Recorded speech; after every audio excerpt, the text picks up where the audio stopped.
और आज मैं बात करूंगा रिस्क लेने के बारे में। रिस्क के बारे में हालांकि हम कई बार बात कर चुके हैं। जिंदगी में सबसे बड़ी रिस्क, आपने सुना होगा, काफी लोग इस तरह से बोलते हैं कि रिस्क नहीं लेना जीवन की सबसे बड़ी रिस्क है। जीवन की सबसे बड़ी रिस्क है रिस्क नहीं लेना। और बहुत ज्यादा लोग रिस्क लेने से डरते हैं। उनको लगता है रिस्क जो है ना आदमी को तोड़ सकती है, रिस्क आदमी को बर्बाद कर सकती है, रिस्क आदमी को, मैं मानता हूं कि रिस्क आदमी को बर्बाद कर सकती है, तोड़ सकती है, लेकिन रिस्क न लेने पर आदमी पहले से जैसा ही टूटा हुआ रहता है, या यूं कह दो कि वो मुर्दा ही रहता है। और रिस्क तब आदमी को तोड़ देती है जब रिस्क लेने वाले को रिस्क लेने का तरीका नहीं आता है। मतलब रिस्क लेने वाले को रिस्क लेने के तरीके की रिस्क लेनी नहीं आती है, तब जाके वो ज्यादा मतलब उसकी बर्बादी का चांसेस होता है। बाकी तो जो लोग रिस्क लेने की, जिनकी आदत हो गई रिस्क लेने की, रिस्क का तरीका वो जानते हैं, वो कभी भी रिस्क में हारते नहीं है, वो रिस्क में हमेशा जीतते हैं। क्योंकि जिंदगी खुद ही एक रिस्क है भाई। रिस्क से अगर डरेंगे तो फिर हम कुछ कर ही नहीं पाएंगे। जोखिम से अगर डरने लगे तो फिर कुछ कर ही नहीं पाएंगे। हम घर से निकल नहीं पाएंगे, क्योंकि घर से निकलेंगे तो रिस्क है, जोखिम है कि कोई गाड़ी टक्कर मार सकती है।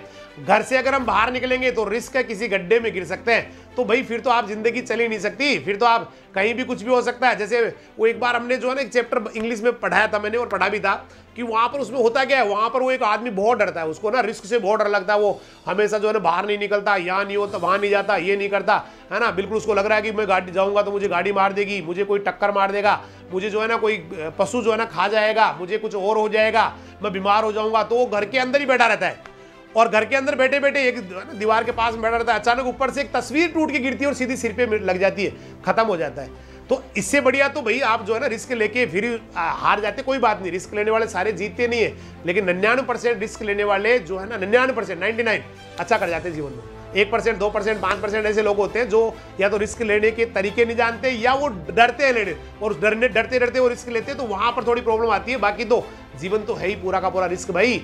और रिस्क लेने वाले कोई अलग से जन्म नहीं होता है, वो भी आपकी तरह मेरी तरह ही लोग होते हैं, और मेरी तरह ही आपकी तरह ही वो एक सामान्य जीवन जीते हैं, हमारी तरह उनके सारे सिस्टम्स होते हैं कभी। लेकिन वो पता नहीं उनका जो विचार होता है वो एक्स्ट्रा ऑर्डिनरी होता है, वो डरते ही नहीं है। हमारे तो फिर भी हिंदुस्तान में जो है ना, बाकी आप फॉरेन कंट्रीज में देखना, लोग जो है ना बहुत ज्यादा रिस्क लेते हैं, बहुत अच्छा करते हैं। मैंने एक ओलंपिक के खिलाड़ी को, आपने भी कभी पढ़ा होगा, दैनिक भास्कर में पढ़ा था मैंने, कि वो ओलंपिक में आते हैं, हर साल अपनी टांग तुड़ा लेते हैं, फिर 4 साल बाद ओलंपिक होता है, फिर से आ जाते हैं, और आज तक न जाने कितनी बार, मतलब डरते ही नहीं, हारते ही नहीं। उनको लगता है भाई आगे बढ़ना है तो रिस्क लेनी है, इसीलिए काफी अच्छा वो लोग कर जाते हैं जो रिस्क लेते हैं। तो आप ना बहुत ज्यादा अपने जीवन के बारे में बहुत ज्यादा सोचें कि क्या मैं ऐसे ही जीऊंगा जैसे बाकी मेरे घर वाले जी रहे, मेरे आसपास वाले जी रहे, तो कोई बात नहीं, फिर आराम चलने दो ना, काहे की रिस्क लेनी है, कुछ नहीं करना, आराम से पड़े रहो, आराम से सो, रेस्ट करो। और आपको लगता है कि नहीं मुझे कुछ एक्स्ट्रा ऑर्डिनरी करना है, तो फिर तो भैया आपको करना पड़ेगा। हिम्मत आपको जो है ना, हिम्मत आगे अपनी हिम्मत को काम में लेना पड़ेगा, बटोरना पड़ेगा अपने साहस को, और आगे बढ़ना ही पड़ेगा। क्योंकि जिंदगी में आपको बेहतरीन तो करना है, ऐसे तो है नहीं कि आगे और ठीक है भाई हो जाएगा जो हो जाएगा। भाई कल जैसे आप परसों एग्जाम देने जा रहे हैं, तो वहां पर भी काफी सारे लोग यूं भाई क्यों जाए, है ना, पता नहीं क्या होगा, कैसे होगा। भैया जब आपने, जैसा भी एक क्वेश्चन पूछ रहा था बच्चा कि सर कैसे क्या होगा, मुझे हर हाल में एडमिशन लेना है, तो बेटा ये भावना अगर आपकी शुरू से रही है कि मुझे हर हाल में एडमिशन लेना है, इसके लिए मुझे कुछ भी करना पड़े, मुझे कुछ भी खोना पड़े, तो भी मुझे कोई गम नहीं, मुझे हर हाल में एडमिशन चाहिए, तो बेटा आपको कोई हराने वाला नहीं है, आपको कोई जो है ना रोकने वाला नहीं है। क्योंकि अगर आपके अंदर ये चीज आ गई मुझे अच्छा करना है, क्योंकि शुरुआत यहीं से होती है, किसी भी चीज को, बहुत बड़े सपने को पाने की शुरुआत यहीं से होती है कि मुझे कुछ करना है, मुझे कुछ अच्छा करना है, मुझे कुछ अच्छा करना है। उसको कुछ भी नहीं दिखता, और वो क्योंकि जिंदगी जो है ना, मैंने आपको पहले भी कहा था, लाइफ जो है ना बहुत सारे अपॉर्चुनिटीज देती है, बहुत मौके आते हैं हमारी जिंदगी में, छोटे छोटे मौके आते हैं, हम समझ नहीं पाते हैं। बहुत ज्यादा जो है ना, कभी कभी बहुत ज्यादा लूज बॉल आती है, लेकिन हम उस पर स्ट्रोक नहीं मार पाते हैं। और जो लोग उन अपॉर्चुनिटीज को समझ जाते हैं, उन अवसरों को समझ जाते हैं, या यूं कहे कि उन बॉल्स पे स्ट्रोक मार जाते हैं जो लूज आती है। भाई कितना भी फास्ट बॉलर हो, कभी ना कभी तो उसकी बॉल लूज होती है। फास्ट बॉलर है, बहुत ज्यादा फास्ट कर रहा है, मान लेते हैं उसने 5 ओवर किए, तो उसने 30 बॉल्स डाली, लेकिन 30 की 30 कभी फास्ट नहीं होती है। कभी ना कभी उसके ऐसी भी आएंगी 2, 4, 5, 7 बॉल जो बिल्कुल कभी ना कभी उसकी जल्दीबाजी में, या उसकी जो है ना रूटीन के हिसाब से, या तो वहां पर आप बढ़िया स्ट्रोक मार लेते हैं, और जो लूज बॉल पे मतलब मौका दे के जो स्ट्रोक लगा लेते हैं वही विनर बन जाते हैं। तो वो एक तो आपको पता रिस्क लेनी कैसी है उसका पता होना चाहिए, उसका सही टाइमिंग, भाई ये करना है मुझे, इसमें मैं कर सकता हूँ, ये मेरा जो है ना। और रिस्क होती नहीं है ना भाई, रिस्क वो होती है जब आप कुछ जानते नहीं, आप जानते ही नहीं क्या होता है, काम और उसके बारे में फिर आप उस काम को शुरू कर देते हैं और उसको बड़े लेवल पे, वो रिस्क है। लेकिन आपको जो काम आता है, जिस काम को करने में आपको मजा आता है और उसको आप करना चाह रहे हैं, वो रिस्क नहीं है, वो कतई रिस्क नहीं है बेटा, बिल्कुल रिस्क नहीं है। वो तो ये मान लेना कि आपका एक स्टेप है अपनी सफलता की ओर जाने का, एक स्टेप है अपनी कामयाबी को या लक्ष्य को प्राप्त करने का। और ऐसा कभी होता नहीं है कि जिंदगी में आदमी हारता ही रहे। बहुत सारे ऐसे होते, हो सकता है उन्होंने पहली बार कुछ किया होगा, रिस्क ली होगी, लेकिन वो फेल हो गए होंगे सेकंड टाइम, थर्ड टाइम, लेकिन फिर वो जीत जाते हैं। मैंने कहा ना, कभी ना कभी तो बॉल हल्की आती है बेटा, कभी ना कभी तो बॉल हल्की आती है, कभी ना कभी तो स्लो आती है और वहां स्ट्रोक मार लेते हैं। और अपनी जिंदगी में तो आउट होने का ऑप्शन भी नहीं है भाई, क्रिकेट में तो आउट होने का ऑप्शन है भाई। आपने बॉल ढंग से नहीं खेली या बॉल आपसे चूक गई तो आपके विकेट गिर सकते हैं, लेकिन हमारे यहाँ तो विकेट वाला लपड़ा भी नहीं है भाई। और हमारे तो कोई बॉल भी अनलिमिटेड है, कोई बॉल भी फिक्स नहीं है कि भाई साहब 6 मौके आपको जिंदगी मिलने वाले हैं। आपको तो अनलिमिटेड चांसेस है। आप अच्छा करते रहे और सही मौके पे सही स्ट्रोक लगा ले तो आप विनर बन सकते हैं। क्योंकि दुनिया में ऐसे बहुत सारे लोग हैं भैया जो कुछ नहीं थे और आज आप उनको जो है ना सोच नहीं सकते उन्होंने क्या कर लिया। मतलब बहुत छोटे छोटे जो 200, 500, 100 रुपए है ना, इससे जिंदगी चलाया करते थे, आज वो करोड़ों में खेल रहे हैं। बहुत करोड़ों में भी कोई 1 करोड़ 2 करोड़ नहीं भाई, है ना, 1600 करोड़ की कंपनियां उन्होंने बना दी बहुत छोटे से, है ना, 150 रुपए, 10 रुपए, 20 रुपए, ये वाली जिंदगी उनकी हुआ करती थी। लेकिन वो वही लोग थे जो अपने आप को एक चैंपियन के रूप में देखते थे। भाई 2 नजरिए होते हैं आदमी के, एक तो यूं भाई चल रहा हूं, ठीक है चल रहा है, और ऐसे सोचने वाले जो है ना जिंदगी भर मुन्नी में बड़े रहते हैं, वो कभी सेट नहीं बन पाते। लेकिन जो हर मौके को तलाशते कि नहीं मुझे अच्छा करना है, मुझे एक स्ट्रोक मारना है, मुझे तलाश है एक ऐसी बॉल की जो थोड़ी स्लो आ जाए, जहां मैं स्ट्रोक मार लूं और एक बहुत अच्छा कर जाऊं या रिस्क लेके बहुत ही आगे बढ़ जाऊं, ऐसे लोग जो है ना ऐसे स्ट्रोक मार जाते हैं। तो सीधा मैं ले चलता हूं आपको ऐसे एक इंसान के पास, सोच नहीं सकते कि कहां से कहां पहुंच गया।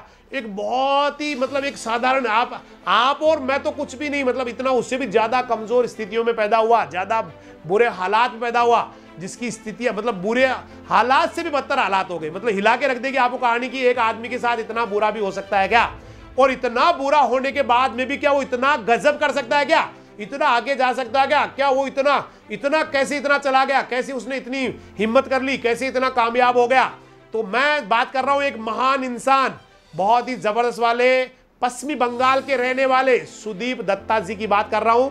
सुदीप दत्ता जी के बचपन की हम बात करें तो दुर्गापुर जिले के एक छोटे से गांव में आपका जन्म हुआ था। आपके पापा जी भारतीय फौज में थे, इंडियन आर्मी में थे।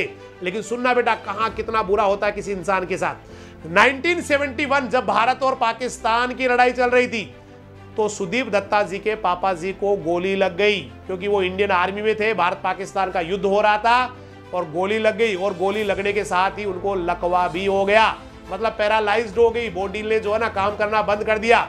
अब पूरा का पूरा परिवार, आप सोचिए जिसके फादर को गोली लगी हो, बॉडी में लकवा आ गया हो, उसके परिवार की क्या हालत होनी है। तो सारा का सारा परिवार अब उनके बड़े भाई पर डिपेंड हो गया। मतलब जो करना था भैया को करना था, जो परिवार को पालना था वो भैया को पालना था, मेहनत भैया को करनी थी। तो यहाँ बड़े भाई ने मेहनत करना शुरू किया, पालन पोषण करना शुरू किया। लेकिन थोड़े दिनों बाद में बड़े भाई साहब का भी स्वास्थ्य गिरने लग गया और बीमार रहने लग गए। आप सोचिए फादर जो है ना वो लकवा पैरालाइज्ड है, और जो बड़ा भाई जो मेहनत करके परिवार को पाल रहा है वो भी बीमार रहने लगे, उनकी स्थिति भी बहुत ज्यादा विकट हो गई।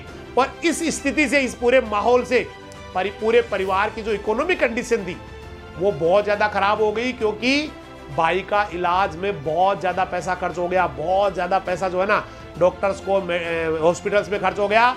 लेकिन इतना पैसा खर्च होने के बाद में भी वो अपने भैया को बचा नहीं पाए, उनकी डेथ हो गई।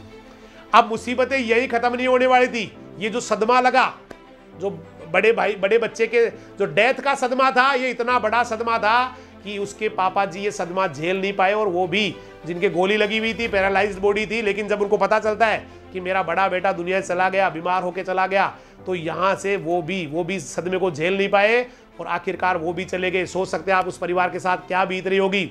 और घर की इन परिस्थितियों के चलते हुए सुदीप दत्ता जी ने 12वीं पास करके 17 साल की उम्र में अपने परिवार को पालने के लिए दोस्तों और रिश्तेदारों से सलाह लेके सीधा मुंबई चले गए। परिवार वाले जो भी जान पहचान वाले थे, क्या करना चाहिए मुझे, कैसे पालूं मेरे परिवार को, तो सबने कहा कि भैया इसके लिए कमाना पड़ेगा और कमाने के लिए आपको कहीं जाना पड़ेगा। तो ये सुन के उन्होंने मुंबई चले गए और वहां जाके 7 सदस्यों का पेट पालने के लिए रात दिन मुंबई में, है ना, काम तलाशने लगे कि कैसे न कैसे मुझे काम मिले, कैसे न कैसे मैं अपने परिवार को पालूं। और वहां पर उनको 15 रुपए की दिहाड़ी, मतलब एक दिन के 15 रुपए मिलते थे। एक पैकेजिंग कंपनी जो पैकिंग करती सामान की, पैकिंग लोडिंग करने लग गए, डिलीवरी करने लग गए। सोचिए 15 रुपए एक दिन के उनको मिलते थे। मुंबई जैसे, अब सोचिए मुंबई जैसे शहर में कोई 15 रुपए से कैसे जिंदगी चला सकता है भाई? कैसे? वो खा नहीं सकता ढंग से, तो खाना पीना बहुत कठिन था, रहना भी था वहां। और लगातार 2-3 साल तक वो अब कहाँ रहे भाई? ऐसे हालात में कहाँ रहे? पैसा 15 रुपए, रहना भी पड़ेगा, खाना भी पड़ेगा, सब कुछ करना पड़ेगा। लेकिन अब क्या करे आदमी? तो 2 से 3 साल तक, मतलब 2-3 साल तक वो 15-20 लोग एक ही कमरे में रहा करते थे। सोचिए बेटा, एक कमरे में 15-20 लोग, क्योंकि पैसा नहीं था, किराया कहां से दे, कहां से कैसे करे। और कई बार तो 40 किलोमीटर पैदल जाके वो आदमी काम करने जाया करते, मतलब 40 किलोमीटर। तो 15-20 लोग 2-3 साल तक साथ रह रहे, और साथ रहने के साथ साथ ही 40-40 किलोमीटर कभी कभी पैदल जा रहे, मतलब बहुत ही ज्यादा। लेकिन इस बीच उन्होंने क्या किया? वो जो कंपनी थी उसके बारे में, उसके कामकाज के बारे में, उसके तरीकों के बारे में इतना बारीकी से सीख लिया। मैंने कहा ना, वो सेठ वाली जिसकी आदत होती है वो एक दिन सेठ बन जाता है। तो इनके दिमाग में ये था कि नहीं, मुझे जो है ना अच्छा करना है, मुझे बढ़िया करना है, ये कंपनी जो है ना, इसको जितना फायदा मैं कर सकता हूँ वो सारा मुझे इसको देना चाहिए। तो बस ये सेठ वाली भावना उनके अंदर थी। और जिस कंपनी में वो काम कर रहे थे बेटा, कुछ साल बाद में वो घाटे के कारण बंद हो गई, कंपनी पूरी बंद हो गई। और सुदीप दत्ता जी ने उसी कंपनी को खरीदने का फैसला कर लिया। मतलब सोचिए आप, जो कंपनी डूब रही है उसी कंपनी को, कितना बड़ा रिस्क है। जो कंपनी डूब रही है उसी कंपनी को सुदीप दत्ता जी ने कहा खरीदनी है मुझे। और जो भी नौकरी से उनके पास थोड़ा बहुत पैसा और कुछ उधार ले लो आके, इधर उधर से कर करा के, और कंपनी के मालिक को 16,000 रुपए, है ना, उधार चुकाने के लिए दे दिए। भाई आपका जो उधार हो गया, कंपनी जो डूब रही है उसके 16,000 रुपए आप ये लो, और जो भी आपसे मांगने वाले उनको चुका दो। पैसे कम पड़ गए तो कंपनी के मालिक का, भाई मेरे पास जो और कोई पैसा आपको जो देना है खरीदने के लिए, वो आप ऐसा करो, मैं 2 साल तक इस कंपनी को जो चलाऊंगा, तो इसमें होने वाला जो मुनाफा है, जो पैसा मुझे मिलने वाला है, वो भी मैं आपको दे दूंगा। अब आप सोचिए, कंपनी जो डूबने वाली है उस कंपनी को ले लिया, 16,000 रुपए उनको दे दिए, भाई आप चुका दीजिए जो आपसे मांगते हैं उनको, और 2 साल तक आप इस कंपनी का जो भी प्रॉफिट आएगा वो आपका होगा, है ना। लेकिन इसके बाद ये कंपनी मेरी हो जाएगी। कितनी बड़ी रिस्क आप सोचिए। मतलब ये वाला किया उन्होंने, और 2 साल तक उनको जो भी कमाई हुई वो सारी कमाई उनको दे दी। लेकिन 2 साल बाद में वो शर्तों के मुताबिक, उस एग्रीमेंट के मुताबिक उस कंपनी के मालिक बन चुके थे। लेकिन इन्होंने इस कंपनी के जो प्रोडक्ट्स है उनकी क्वालिटी को जो है ना मार्केट के हिसाब से सुधारना शुरू कर दिया। मार्केट में क्या चाहिए, मार्केट में कैसा माल चाहिए, उसके हिसाब से उस काम को करना शुरू कर दिया।